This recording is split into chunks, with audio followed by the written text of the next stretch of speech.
"You've got 48 hours to sell your cabin, or we'll take legal action." I read the line out loud because it didn't sound real until the words left my mouth. The paper shook in my hand, not because I was scared, but because the sentence was so absurd it made my pulse jump. It was a Saturday morning, 7 o'clock sharp, coffee half brewed, and outside the window Denise Benson's mower was roaring like clockwork. She always started at 7. Always. A knock hit the porch. "It's open," I called. Harris Martinez stepped in, cap pulled low, jacket still damp from the morning air. He's an electrician by trade, 2 cabins down, and the kind of neighbor who never wastes a word. He saw my face, then the paper, and frowned. "What's going on?" I slid the letter across the table. "Read it." He scanned the first lines, then whistled. 48 hours? "Colby, this isn't even close to legal." "That's the point," I said. "They're not playing by the rules. They're trying to scare me." Harris shook his head. "This isn't a notice. It's intimidation on cheap paper." The mower droned louder outside, as if Denise knew we were talking about her. She loved control. She loved the noise that reminded everyone who ran this community. I set my coffee down, pulled an old wooden box from the top shelf, and flipped it open. Inside was a folder I hadn't touched in years. I slid out the easement agreement, laid it flat on the table next to the letter. "You remember when they put the power lines through my property?" I asked. Harris nodded. "Yeah, I helped mark the survey stakes. Easement only allowed residential use." I tapped the clause with my finger. Section 12, subsection B. Any for-profit activity requires reclassification. Business rates are triple. Harris leaned closer, eyes narrowing. "You think they've been running something commercial through your lines?" "I don't think." "I know," I said. "Those EV chargers at the marina? I saw tourists swiping credit cards last night." He let out a low whistle. "That changes everything." "It does," I said. "They're making money off a corridor that was never zoned for business. And if they want to push me with bogus notices, I'll push back with actual law." Harris folded his arms. "You want me to bring my meter? We can check loads, verify." "Bring it," I said. "Bring your camera too. We're going to document every inch." The mower cut off suddenly, leaving the cabin in heavy silence. We both looked toward the window. Denise's red pickup sat square in her driveway, her figure moving across the yard with her usual clipboard. Always the clipboard. Always the performance. "You think she's behind this letter?" Harris asked. "I don't think," I said. "I know. Who else benefits from trying to drive me out?" He placed the letter back on the table, careful like it might stain. "You don't look rattled." I laughed once, sharp. "No, I'm awake, wide awake." The truth was, 2 decades in insurance taught me something most people don't know. Paper wins. Shouting fades. Threats stumble. But documents, those hold up. I wasn't about to panic over a fake ultimatum. They wanted a fight, and they'd handed me the rule book.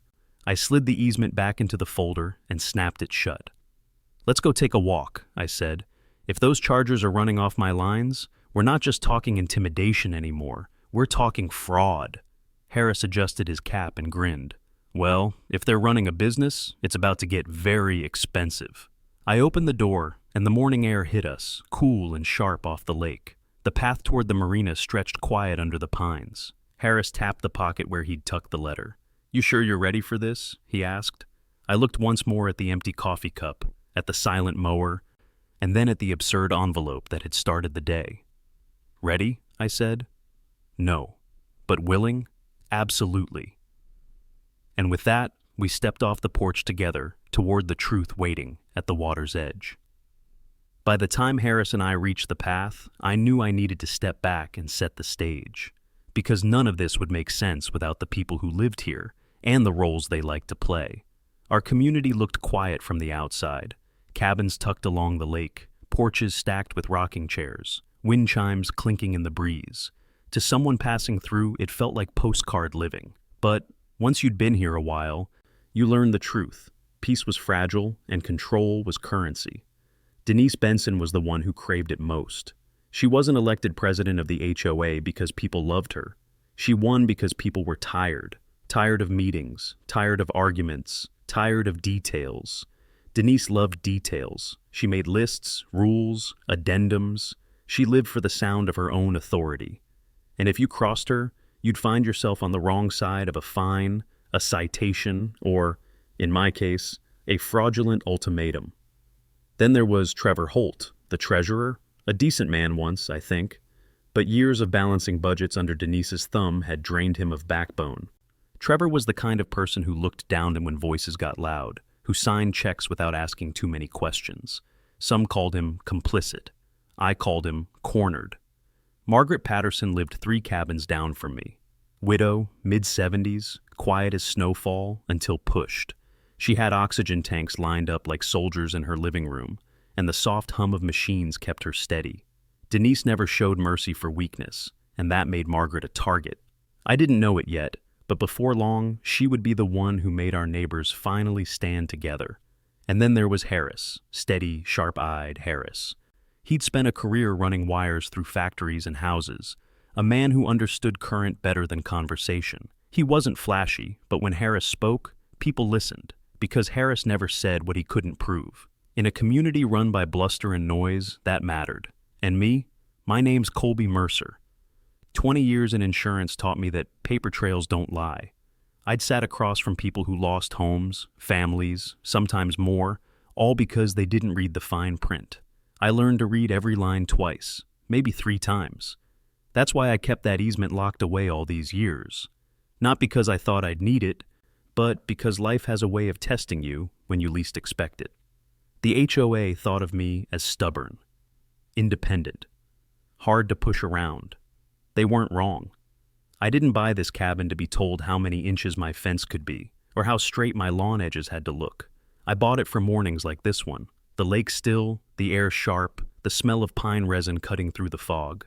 Simple, quiet things, but quiet doesn't last when power and money get involved. And that's where Denise had overplayed her hand. She thought this was about a single cabin, about one man she could shove out in 48 hours.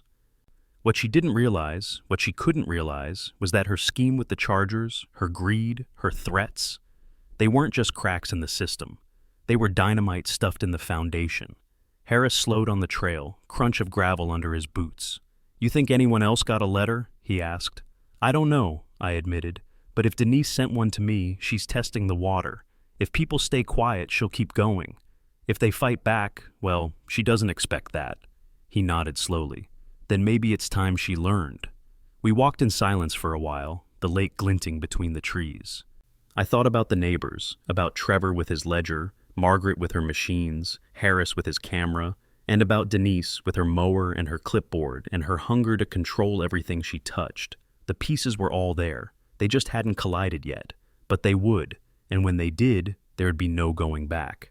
By the time we reached the edge of the marina path, I stopped walking. Harris turned back, puzzled, but I wasn't looking at him. I was looking at the folder I carried under my arm, the same one that hadn't seen daylight in years. "You ever wonder," I said slowly, "why I keep every scrap of paper they hand me?" Harris shrugged. "Because you don't trust anyone." "Close," I said, "because paper doesn't lie." We cut back toward my cabin. Inside, I cleared the kitchen table, laid out the easement agreement like a dealer setting down his trump card. The old pages smelled faintly of dust and ink, the kind of smell that made me feel safer than I should have. "This," I said, tapping the header, "is the service corridor agreement, 20 years old, signed by the county, the utility company, and me. They run their power under my property. I let them, but only for household use." Harris leaned in, eyes narrowing. "Household only, no exceptions."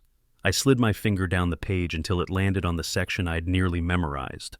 Section 12, subsection B. I read it aloud. "Any for-profit activity conducted through the corridor lines requires immediate reclassification to commercial service and adjusted billing at applicable rates." Harris whistled low. "Reclassification means higher bills." 3 times higher," I said, "sometimes 4. Commercial service isn't cheap. Residential easements are a privilege. The moment they flip to business, the meter flips with them." I sat back in my chair, letting the words hang there. For years, the HOA treated my property like a utility hallway, invisible and taken for granted. But buried in the fine print was the one lever they couldn't afford me pulling. "This is my shield," I told Harris. "If they're taking money at those chargers, they're already violating the agreement. And once it's proven, the state doesn't give them a warning. They send a bill, retroactive." He rubbed his chin.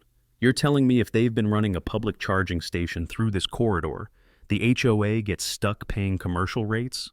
Not just stuck, I said. They drown in it. Imagine tripling the electric bill for every common area, marina, clubhouse, street lights, all of it tied back through these lines. Harris chuckled once, a dry sound. That would bankrupt them. Exactly, I said. And Denise knows it. That's why she sent this letter. She wanted me gone before I noticed, before I opened this folder. I thought back to my years in insurance. Clients crying at desks because a clause voided their policy. Angry contractors shouting when claims were denied. In the end, it always came down to words on paper. Not volume, not threats. Words. Binding words. I lifted the letter again, laid it beside the easement. The difference was laughable. One looked official. The other was official. One barked, the other bit. Harris tapped the bogus notice with his finger. This thing's not worth the ink, but that, he pointed at the easement, that's a hammer. I nodded. And I don't swing hammers lightly. The room went quiet except for the faint ticking of the wall clock. Outside, the mower had gone silent. Maybe Denise was satisfied with her morning theater, or maybe she was already planning the next move. Either way, I had my move now. I stacked the papers neatly, slid them back into the folder, and locked it shut. Tomorrow we'll gather proof, pictures, load readings, payment logs. Once we have it, we send it to the state utility office. Harris grinned. And when they see the evidence? They reclassify, I said, instantly, and the HOA pays every penny they thought they were hiding. I leaned back, exhaling slow. For the first time since reading that ridiculous ultimatum, I felt steady. Because Denise might have her mower, her clipboard, her cheap threats, but I had Section 12, subsection B, and that was worth more than all the noise in the world. The path to the marina crunched under our boots, gravel damp from last night's rain. Morning mist hung low across the lake, curling around the dock like smoke. Harris carried his meter bag over one shoulder, his old film camera swinging from the other. "You're sure about this?" he asked. "Positive," I said. "We'll know the truth in 10 minutes." The marina came into view, and so did the chargers. 3 of them, shiny white towers with glowing screens, lined up like soldiers at attention. A blue sign announced in cheerful font, "Public Eve charging, credit cards accepted." The words hit me harder than the mower ever could. "Public," I muttered. "There's our smoking gun." Harris pulled his cap lower. "Let's document before anyone shows up." I snapped photo after photo, signs, kiosks, card readers, everything that screamed business. Harris crouched by the timer box mounted on a pole. He flipped it open with practiced ease, exposing digital dials and a humming relay. "Look at this," he said, pointing at the settings. "Switches to public mode at 11 p.m., back to private at 6. They're hiding it during the day." "Automated," I said. They knew exactly what they were doing. Harris clipped his meter leads to the main feed. Numbers flashed on the screen, steady current far above what a few boats and lights could justify. "This is business load," Harris explained for the camera. "Normal homes spike in the evening, then dip. This draw is constant. That means commercial use." I kept the video rolling, zooming on the screen. My pulse kicked harder. This wasn't rumor or suspicion anymore. It was fact, humming through the wires. Just then, a man in a security jacket approached, hand resting near his radio. "Excuse me," he said, voice flat. "This is private property. You can't be here." Harris didn't even look up. "Licensed electrician conducting a safety inspection. State code overrides property restrictions." The guard shifted, unsure. He must have heard conviction in Harris's tone, because after a pause he stepped back. "Just be quick." We were. 20 minutes of photos, readings, notes, every detail locked in.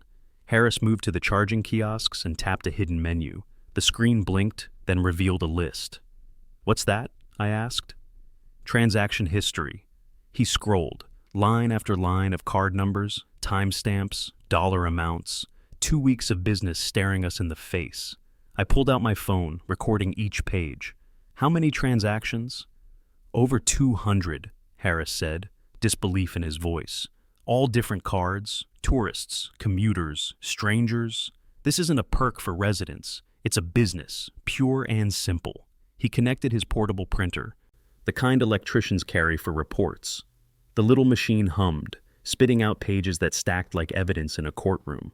As the paper rolled, I spotted another sign near the marina entrance. Day passes available. Non-residents welcome. Letters bold enough to catch drivers from the highway. I snapped it. They didn't just cross the line, Harris. They paved a road over it. By the time we packed up, the folder bulged with photos, logs, and readings.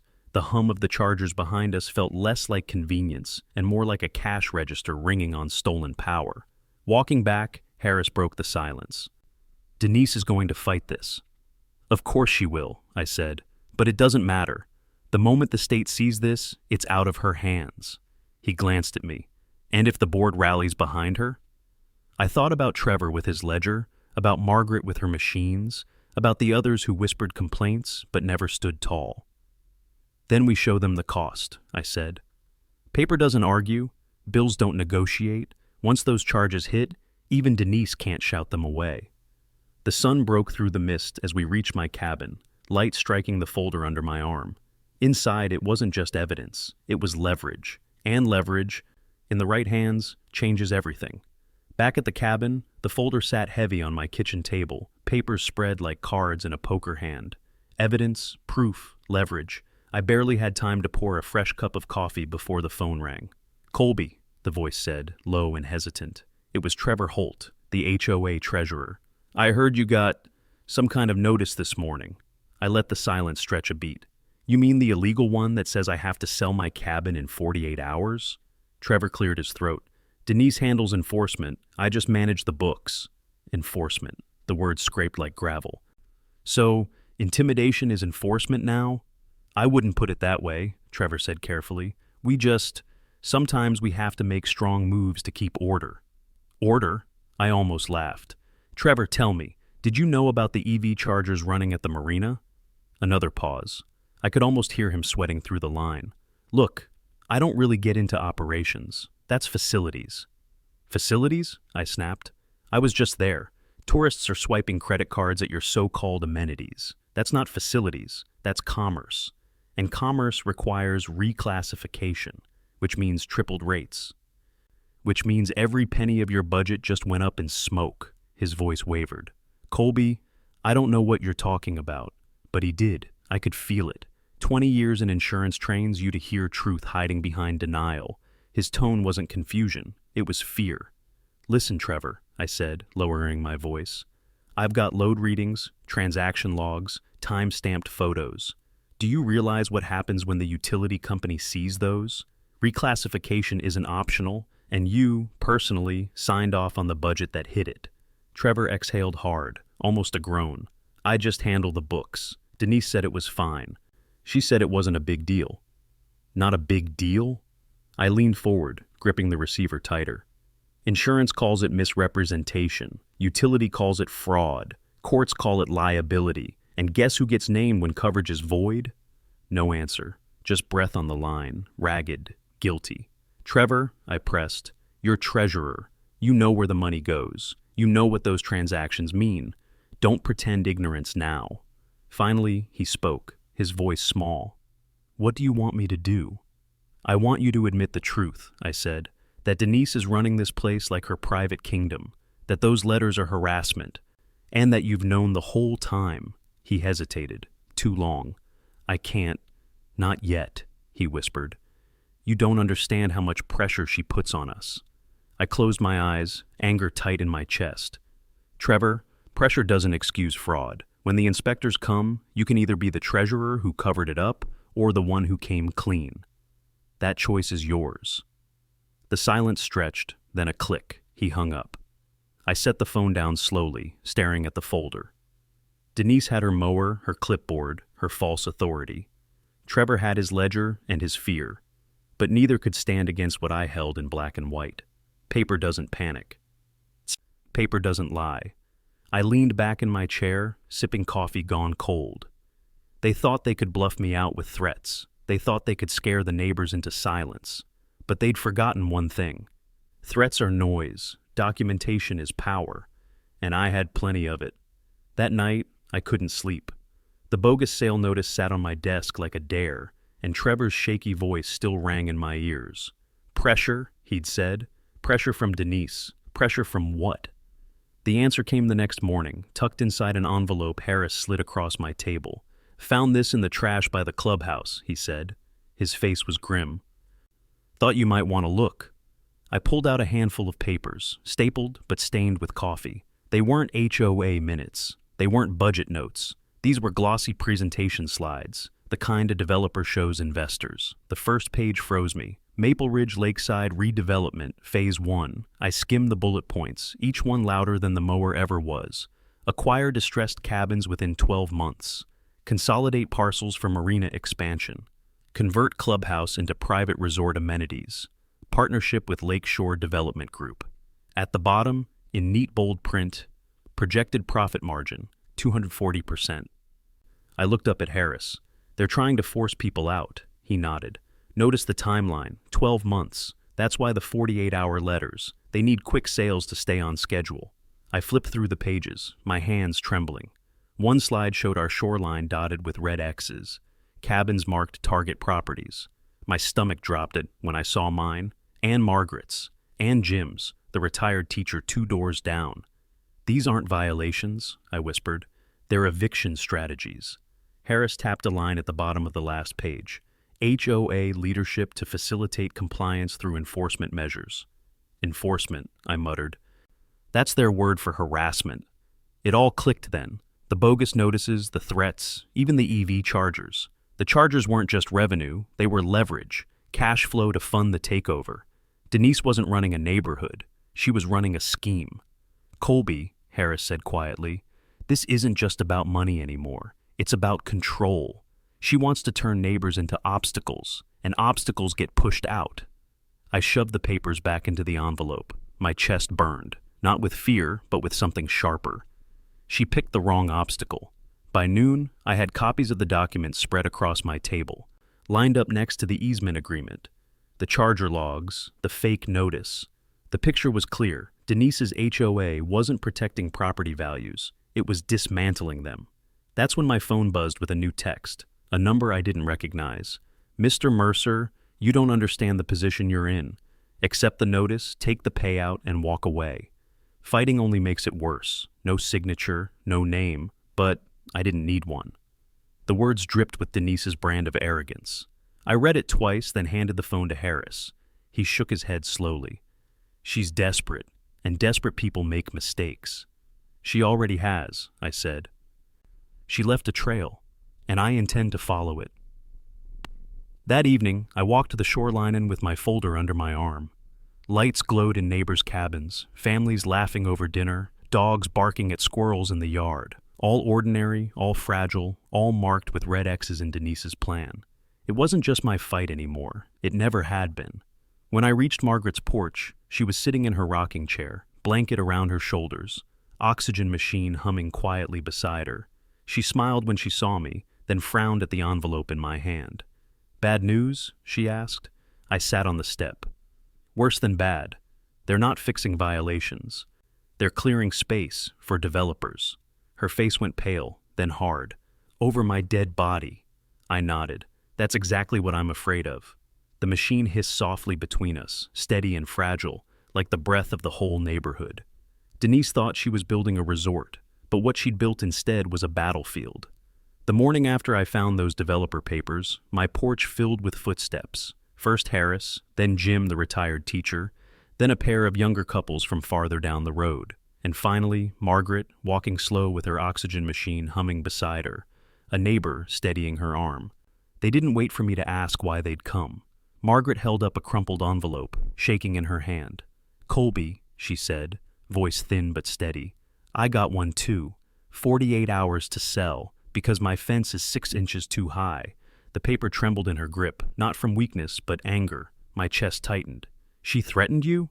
"Threatened all of us," Jim cut in, pulling his own letter from his jacket pocket. "Mine says my chimney violates code. Never been a problem before." Around the porch, more hands lifted envelopes. 4, 5, 6 in total. Each one the same format, the same arrogant language. Sell or face legal action. The sight chilled me. I wasn't alone in this fight. None of us were. Denise hadn't just targeted me. She'd spread her poison like wildfire. "Neighbors," I said, my voice heavier than I intended. This isn't enforcement. It's harassment. And now we know why. I spread the developer slides across the table, careful so everyone could see. Faces leaned in, eyes narrowing, jaws tightening. Margaret's hand trembled on the page marked with red X's. Her cabin was circled in bold. "She planned this," Margaret whispered. "Planned to drive us out." "Not just you," I said. "All of us." Every cabin marked target property belongs to someone who doesn't play by Denise's rules. She wants the land, not the people. The porch went quiet. For the first time, fear wasn't the strongest feeling in the air.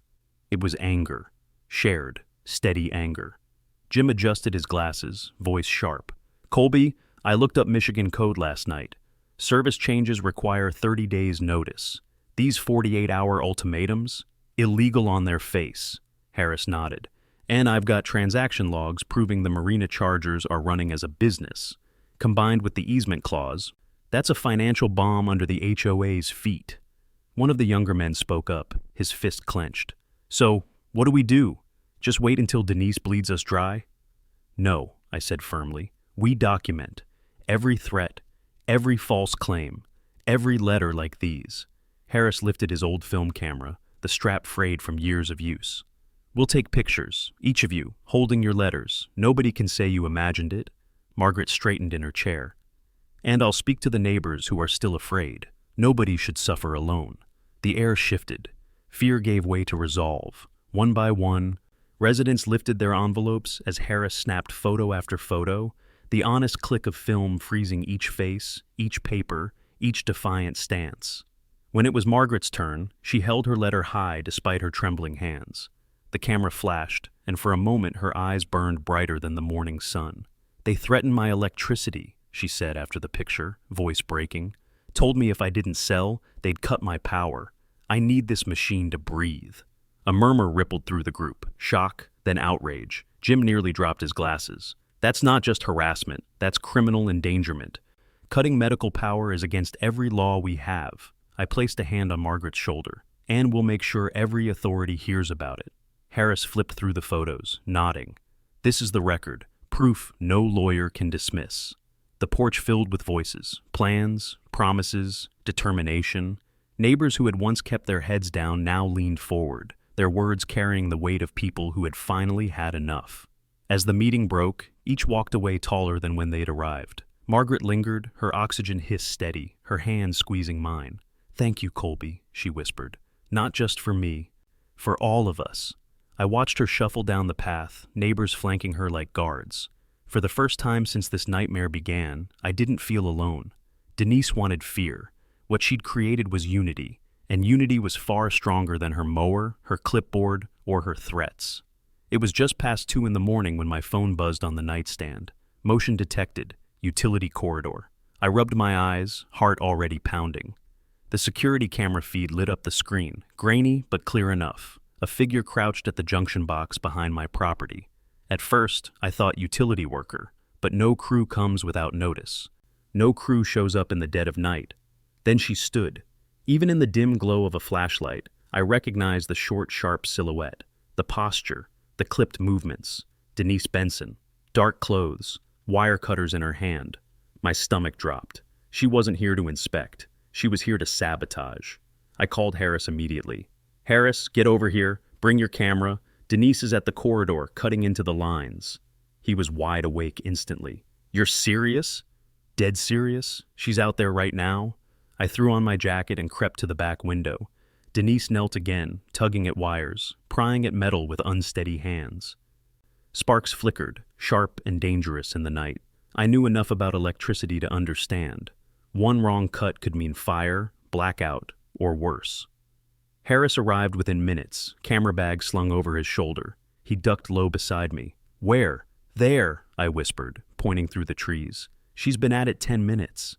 He pulled out his camera, disabled the flash, and started shooting frame after frame. Each click felt like a nail in her coffin. And then it happened. A sudden shriek of alarms tore through the night. Sirens blared. Red strobes pulsed along the corridor. Denise jerked back, eyes wide. Her clumsy tampering had triggered the utility's safety grid. Dogs barked. Windows opened. Porch lights blinked on across the cabins like falling dominoes. The neighborhood was awake. "Colby," Harris whispered, camera still rolling. "She just tripped a grid violation. Response teams are coming." I stepped out onto the porch as headlights barreled down the road. A utility truck screeched to a stop, emergency lights flashing. Two technicians jumped out in reflective gear, tools in hand. "Ma'am," one shouted, beams of their flashlights pinning her in place. "Step away from the electrical equipment. Now!" Denise froze like a deer caught in headlights, wire cutters dangling useless in her grip. Harris and I hurried closer, just as the techs inspected the mess. The leads piece darkened. Ground wires cut, voltage lines stripped. This could have started a fire or killed someone. He looked at Denise, disbelief in his voice. "What on earth were you thinking?" Her chin jutted out, stubborn as ever. "I was just checking connections. As HOA president, I have authority over utilities." The technician actually laughed, short, sharp, scornful. "Ma'am, HOA presidents don't control electrical infrastructure. What you did is felony sabotage." By then, more vehicles had arrived, fire trucks, a sheriff's cruiser, even the utility supervisor. Neighbors gathered in pajamas, some clutching coffee mugs, others recording on their phones. The quiet lakeside night had turned into a crime scene. The deputy sheriff stepped forward, voice carrying over the noise. "Mrs. Benson, you are under arrest for tampering with utility equipment, criminal mischief, and endangering public safety." He read her rights as he cuffed her. The crowd murmured, half shocked, half vindicated. Denise's glare found me through the flashing lights. "This is your fault, Colby. None of this would have happened if you'd just sold." The deputy cut her off. "Ma'am, threatening property owners while in custody won't help your case." A firefighter muttered nearby, "Never seen someone try to black out a whole neighborhood over a grudge." The utility supervisor shook his head, scribbling on a clipboard. "This isn't careless. This is deliberate sabotage. She stripped protective grounding. One surge could have fried every home system here." I handed over my security footage. Harris passed along his photos. The technicians documented every cut, every scorch mark. The evidence was undeniable. By dawn, crews were already repairing the damage. The inspector gave me a copy of the incident report. "Mr. Mercer, this will be valuable if you pursue charges. What she did carries heavy penalties." I nodded, the paper heavy in my hand. When Harris and I finally sat on my deck, the night's adrenaline still buzzing in my veins, he exhaled hard. "Colby, she's gone too far. This isn't a board dispute anymore. This is criminal court territory." He shook his head, almost laughing. "She didn't just cross the line, she pole vaulted over it with wire cutters." I leaned back, watching the sun climb over the lake, casting gold across the water. My community had seen the truth with their own eyes. Denise Benson wasn't just a bully with a mower and a clipboard. She was a criminal willing to gamble with lives. And now, justice had finally caught up to her. The neighborhood was still buzzing from Denise's midnight arrest when another storm rolled in. This time quieter, but far more chilling. It was Wednesday morning. My phone rang before I'd even poured coffee. Margaret's voice cracked through the line, strained and trembling. "Colby." She sent me another notice. I was out the door in seconds, boots crunching down the frosted path toward her cabin. The steady hiss of her oxygen concentrator greeted me before I even stepped inside. Margaret sat at her kitchen table, hands shaking, a sheet of paper clenched tight. She slid it toward me. The words on the page turned my stomach. "Final warning, utility service termination. Medical exemptions do not apply to non-compliant properties." I looked at the machines surrounding her. Oxygen hissing, medication fridge humming, red light blinking on her alert system. Each one depended on power. Each one was her lifeline. "Colby," she whispered, her voice breaking. "If they cut my electricity, I could die." I clenched the paper so hard it crumpled. "They won't. I swear it." But inside my blood boiled. This wasn't harassment anymore. It was cruelty, weaponizing power lines against the most vulnerable. I called the sheriff right there at her table. "This is Colby Mercer. I need to report a direct criminal threat against an elderly neighbor's medical equipment." Detective Morrison took the line. I read the notice aloud, each word burning my throat. His reply was immediate, sharp. "Mr. Mercer, threatening medical devices constitutes criminal endangerment. We'll be issuing a warrant for additional charges." Margaret exhaled shakily, tears welling. "They've gone too far." A knock came at the door. It was Trevor, the treasurer. He looked like a man who hadn't slept in days, clothes wrinkled, ledger tucked under his arm. His voice was low, ashamed. "Mrs. Patterson, I owe you an apology." Margaret blinked at him, wary. "An apology?" He nodded, opening the ledger to reveal records. I knew Denise was overstepping, but I didn't know she was targeting medical needs. She's been using HOA funds to pay for private investigators, security guards, even these notices. All intimidation, all of it, paid with your dues. Margaret gasped.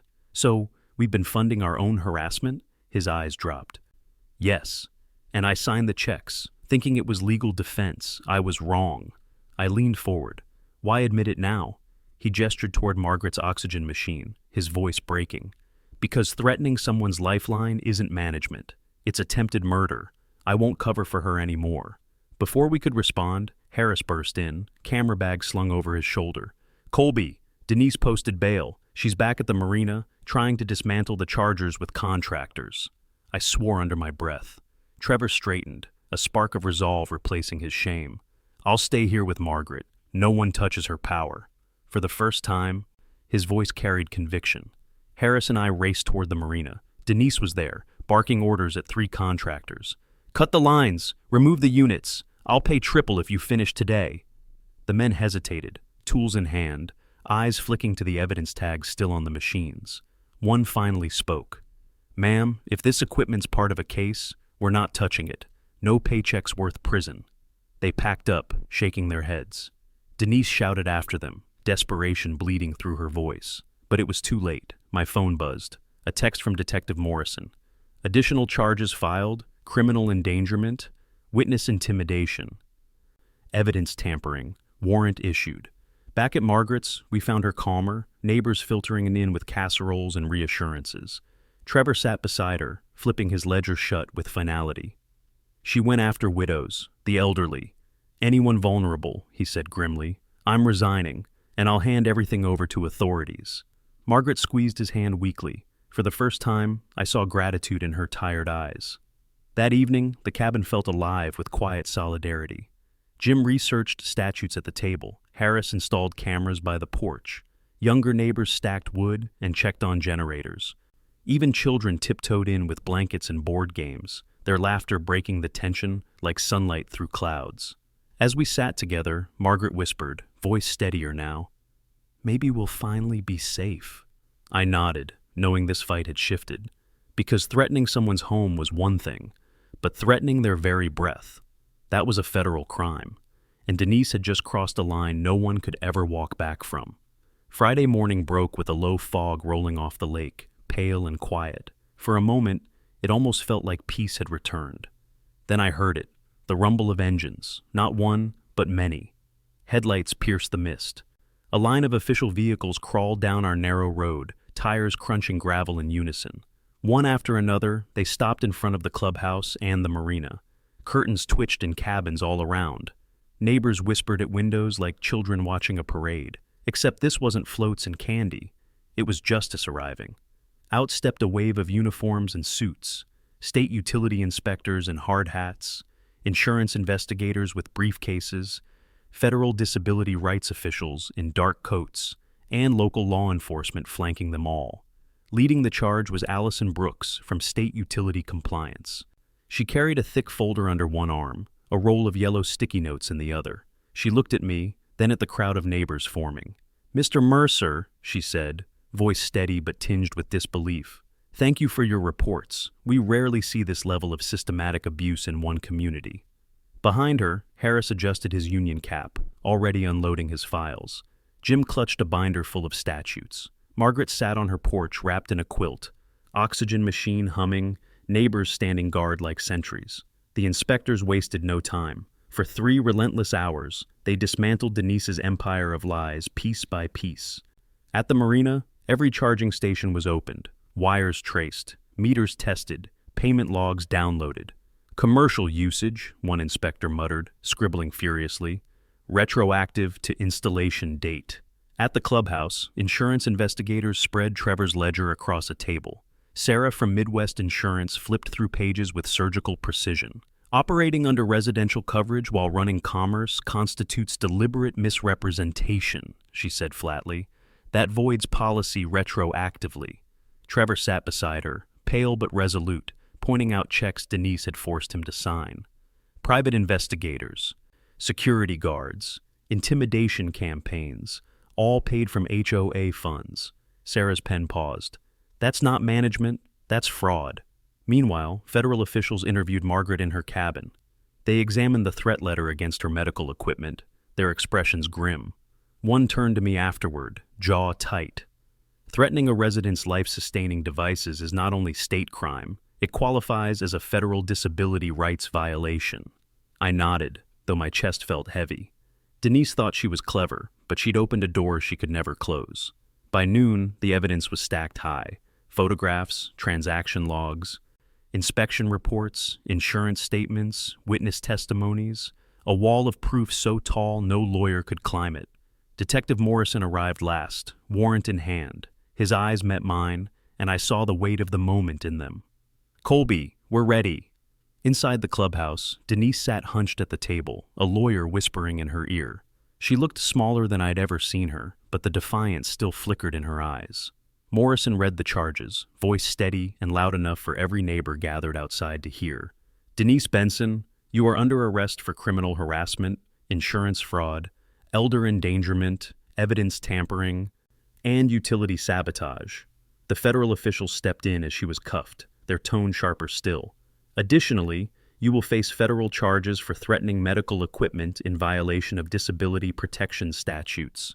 Her lawyer's face went pale. Denise's jaw dropped, for once without words. As she was let out, the community erupted, not in cheers but in a low murmur of vindication. Years of whispered fear were dissolving, replaced by something sturdier, relief. Later that afternoon, Allison returned with the final reclassification documents. She handed me an envelope so thick it could have been a novel. "Mr. Mercer," she said, "effective immediately, your property's corridor is reclassified as commercial service. The HOA will pay triple rates, retroactive to the first day of their operations." I flipped through the pages, scanning the numbers. $23,000. 3 weeks of greed had ballooned into a financial death sentence. Sarah followed with her verdict. "The community's residential policy is canceled, effective back to the start of misrepresentation. Board members are personally liable for any damages during the uninsured period." Trevor closed his eyes, shoulders sagging under the knowledge. But, unlike before, he didn't look afraid, just determined to finally set things right. As the sun dipped low, the officials packed their vehicles and departed, carrying boxes of evidence that sealed Denise's fate. The road was quiet again, but the silence was different now. This wasn't the hush of intimidation. It was the hush of Justice Landing. The next evening, the clubhouse, usually half empty during board meetings, was packed to the rafters. Every chair filled, neighbors lining the walls, some even standing outside with the doors propped open to hear. The air was heavy, not with fear this time, but with anticipation. At the head of the long wooden table sat Trevor, shoulders hunched but eyes steadier than I had ever seen. Denise's chair, still at the center, sat empty. The cuffs and warrants of the day before had seen to that. Trevor cleared his throat, ledger resting closed in front of him. "We all know why we're here," he said, voice low but carrying. "Our association can't function under lies, intimidation, or fraud. Tonight the board will vote." A murmur rippled through the crowd. Papers rustled. Neighbors shifted in their seats. Jim, the retired teacher, raised a hand. "Before you vote, the residents should speak." Trevor nodded. "Then let's hear them." One by one, voices rose. Margaret, wrapped in a shawl, her oxygen concentrator humming beside her, stood with trembling determination. "Denise threatened my life," she said, her voice steady despite her frail frame. "Not just my property, my breath. If she stays, I won't." The room went still. Then applause broke out, not raucous, but steady, respectful, affirming. Others followed. A young father spoke of his children's safety. A widow recounted late-night knocks on her door. Even Harris, usually calm, lifted his camera bag high. "I've documented every violation," he said firmly. "But no photo can capture the fear she's caused. Enough is enough." Trevor bowed his head. "Thank you." He glanced at the other board members, faces pale, eyes lowered. The motion is simple. Remove Denise Benson from all positions, bar her from future service, and turn over full records to authorities. The vote was swift, unanimous, not a single hand raised in her defense. But the real weight came after. As the decision was recorded, neighbors exhaled as if shedding years of dread. Some muttered under their breath, some wept quietly, and some tore up the notices they had received, shredding the paper like old ghosts no longer able to haunt. When the formalities ended, Sarah from Midwest Insurance stepped forward with a folder. The investigation is complete. The HOA's residential policy is canceled, retroactive to the first day of misrepresentation. Board members bear personal liability for damages. Gasps filled the room. One board member's hands shook visibly. Another pressed a hand to his forehead, whispering, "God help us." Sarah's tone was crisp, businesslike, but final. Fraud doesn't dissolve in sympathy. This association is uninsured until new coverage is lawfully secured. Trevor absorbed the blow, then nodded grimly. "We'll cooperate fully. And I'll be resigning after tonight. I should have stopped this sooner." For the first time, I saw no fear in his eyes, only remorse. Neighbors began to stir, conversations breaking out in clusters. Some worried about dues, others about back payments. But woven through the concern was something stronger, a shared determination that the HOA, if it survived at all, would never again be ruled by fear. Margaret raised her voice one last time. No resident should ever face threats to their medical lifelines because of power-hungry neighbors. Let tonight mark the end of that. The room erupted in applause, longer, louder, unrestrained. I sat back, letting the sound wash over me. For months, Denise had twisted the HOA into a weapon. Tonight, that weapon was broken. When the meeting ended, neighbors lingered outside under the lamplight. They didn't scatter as before. They stood together, trading stories, shaking hands, promising to watch out for one another.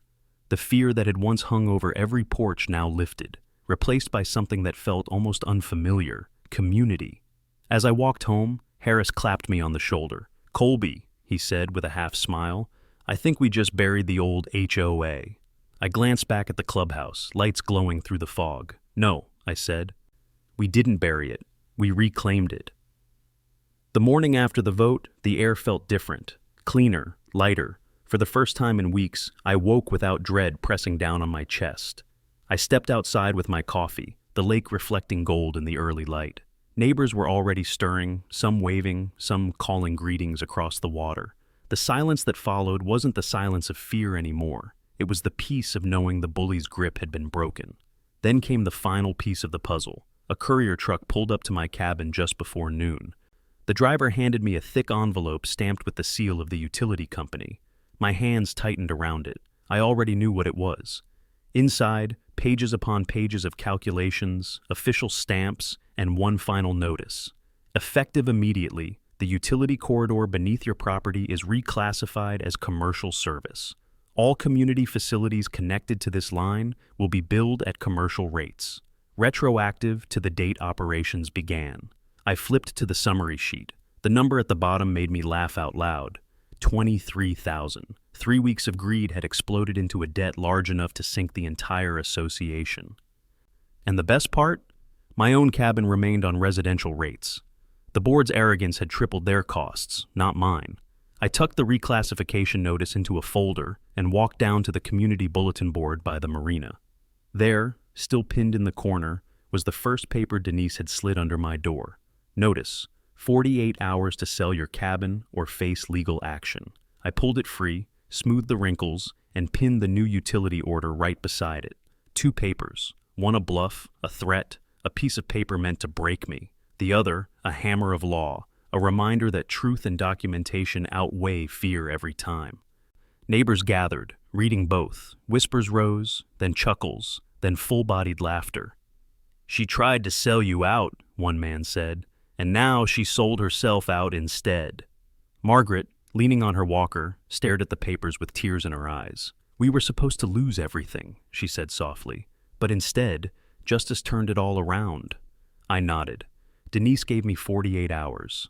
Turns out, that was just enough time to expose every violation she tried to hide. That afternoon, the insurance company followed up. Sarah called with finality in her voice. "Mr. Mercer, the HOA's residential policy is canceled permanently. Every board member who signed under misrepresentation is personally liable. This isn't just fines, it's bankruptcy waiting to happen. By evening, news spread like wildfire. Contractors pulled bids, vendors withdrew contracts. Even the bank flagged the HOA's accounts for review. What Denise had built on intimidation now crumbled under the weight of her own lies. As dusk fell, the community gathered at my cabin. Harris brought his camera, Margaret her quilt, Jim his statute binder, and Trevor, no longer treasurer, just neighbor, carried nothing but a pot of coffee. We sat on the deck, watching the last orange glow fade across the lake. The air buzzed with relief, even laughter. "Colby," Harris said, raising his mug, "you turned their threat into their downfall. They wanted you gone. Instead, you tripled their rent." The group chuckled, heads nodding, the sound warm and real. I held up the original notice one last time. They told me to sell in 48 hours, but instead, they sold themselves out in less than 3 weeks. That's justice, with interest. Margaret reached over, her frail hand squeezing mine. "Thank you for protecting us, not just with papers and photos, but with courage." I swallowed hard, words sticking in my throat. We all did this together. That's what broke their power, not me, us. The night deepened, fireflies sparking along the shore. For the first time in months, I let myself breathe, truly breathe. I thought of Denise sitting in some holding cell, her empire in ruins, her threats meaningless scraps of paper. And I thought of the neighbors beside me, once fractured by fear, now bound by solidarity. The HOA tried to turn our homes into bargaining chips. Instead, we'd turn their scheme into rubble, and all it took was reading the fine print.